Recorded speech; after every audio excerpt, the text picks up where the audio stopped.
I want to tell you something I have never said out loud in a hospital room. In 31 years as an ICU nurse, I watched hundreds of people lose their independence quietly, not all at once, gradually. First, they stopped walking without holding something. Then they stopped walking without help. Then they stopped walking. And the thing that always struck me was that most of them had not seen it coming. They were not careless people. They were not lazy people. They were people who had spent their whole lives taking care of everything and everyone around them, and had simply never stopped long enough to take care of themselves. I spent 31 years watching that happen to other people. And then, at 64, I looked down at my own hands in a garden bed and realized it was happening to me. My name is Susan Miller. I am 68 years old. I am a retired ICU nurse from Boulder, Colorado.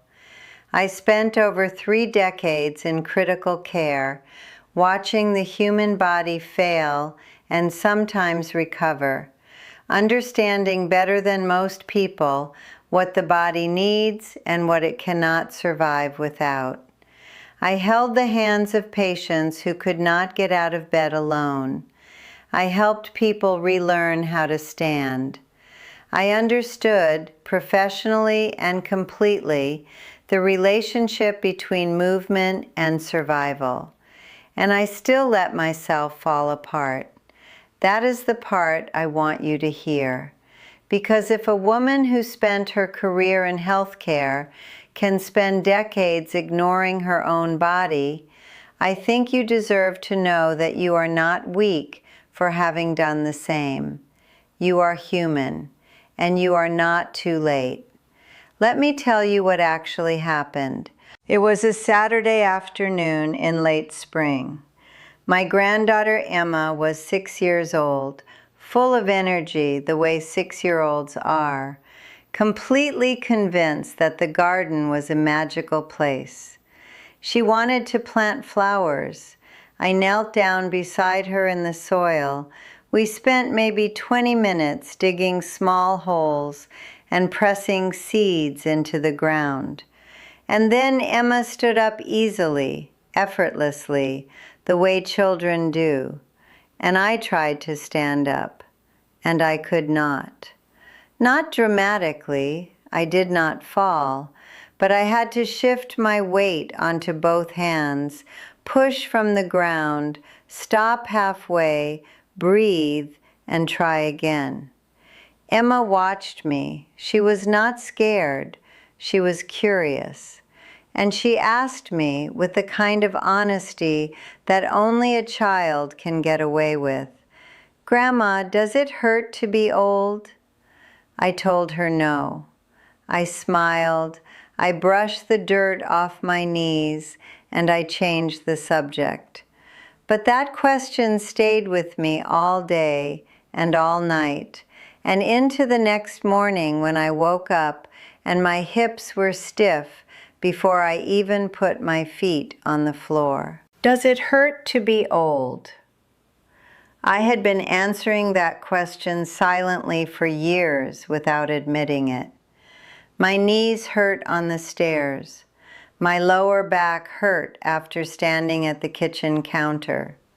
My hips were tight every single morning. I had been moving carefully for so long that I had stopped noticing how carefully I was moving.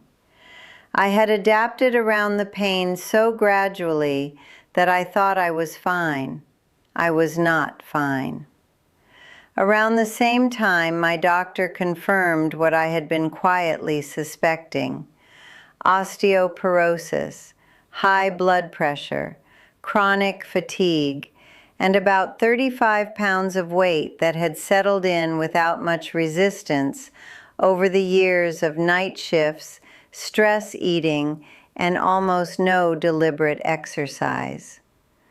The woman who had spent her career preventing other people's decline was declining. I sat in my car after that appointment for a long time. I thought about every patient I had ever encouraged, every family member I had ever told. The sooner we start, the better the outcome. I thought about Emma in the garden, and I made a decision that was not emotional and was not dramatic. It was clinical, the way I had been trained to think. Assess the situation, identify the problem, build a plan, start. I am going to tell you what that plan looked like over 6 weeks.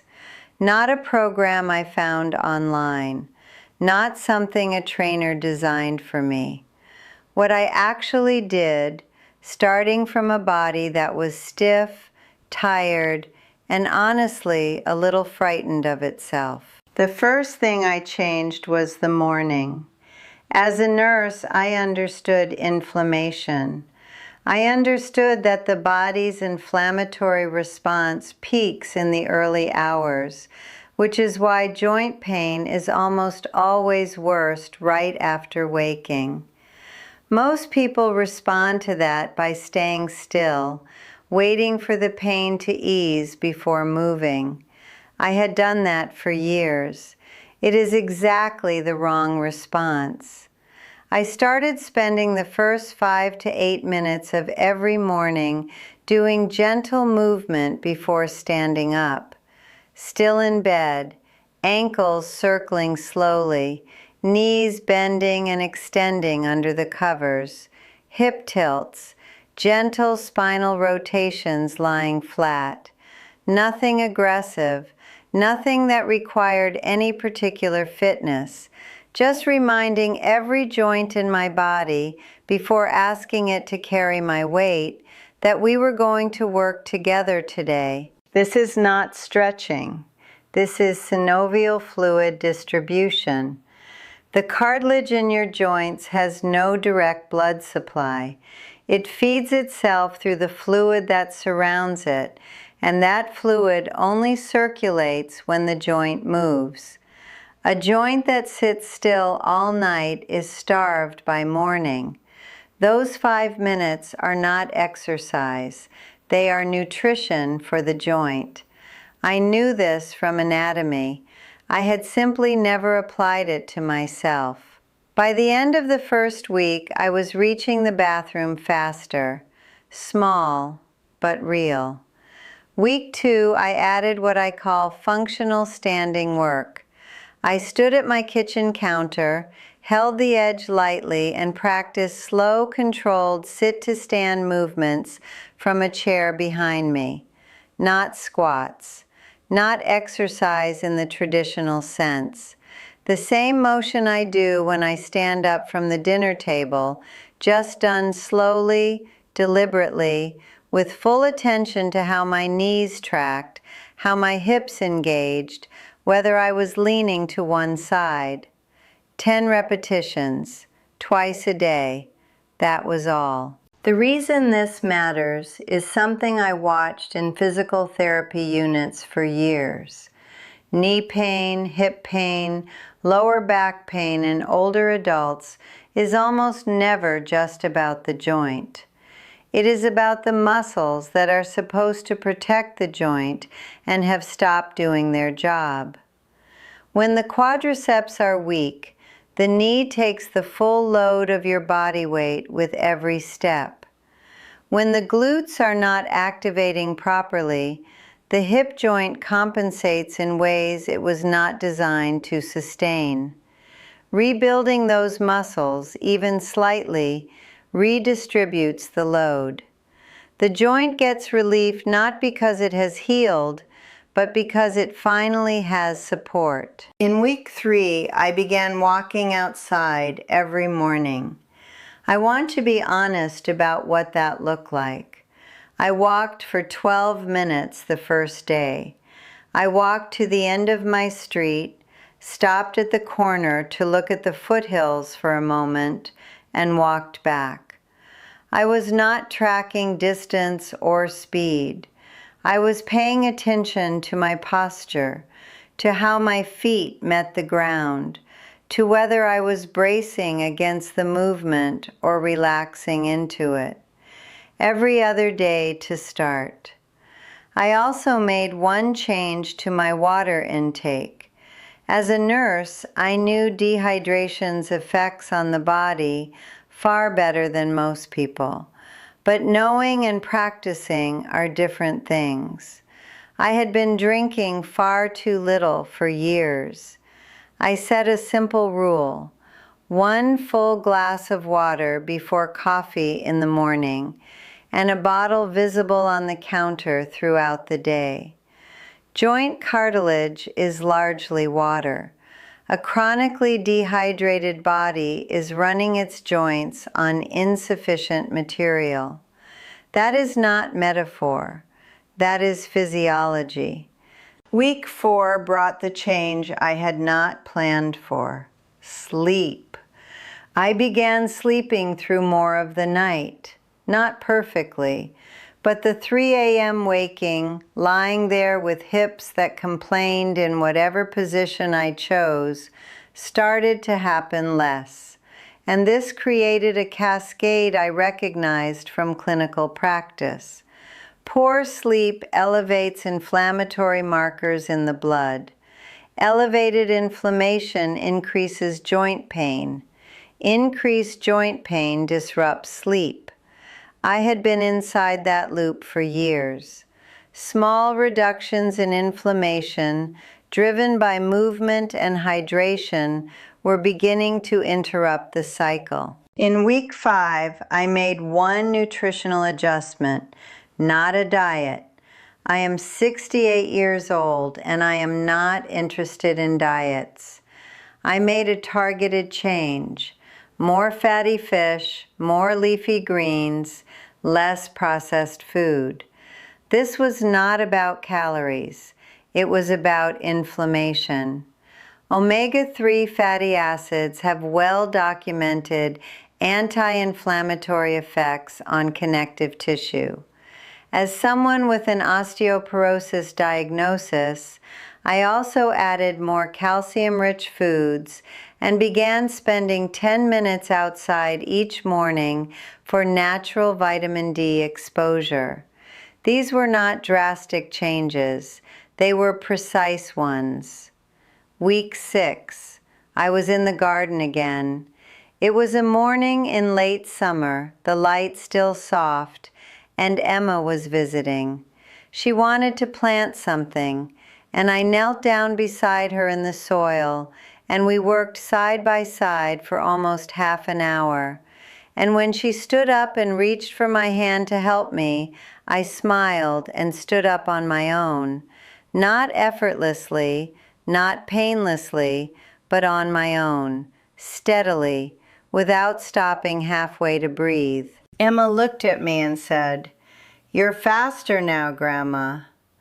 I am not going to tell you that 6 weeks erased 31 years of self-neglect. It did not. My joints have history. That history does not disappear. What I will tell you is that something fundamental shifted. I stopped negotiating with my body every morning. I stopped planning my day around what I was afraid I could not do. I stopped answering Emma's question with a smile and a subject change. I spent my entire career watching people lose the ability to move independently. I understand what that costs. Not abstractly, in hours, in dignity, in the small moments that make up a life. I also understand, better now than I ever did professionally, that the body does not give up easily.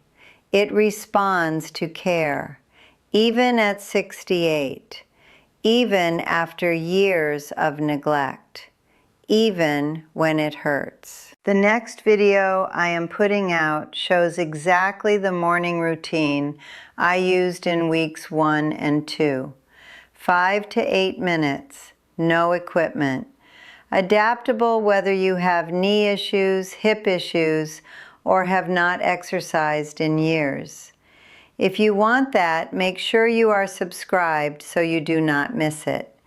And if you have a grandchild, a child, someone you love who has watched you move carefully for too long, I want you to think about them right now. Not as a reason to feel guilty, as a reason to start. I am Susan Miller, and I will see you in the next one.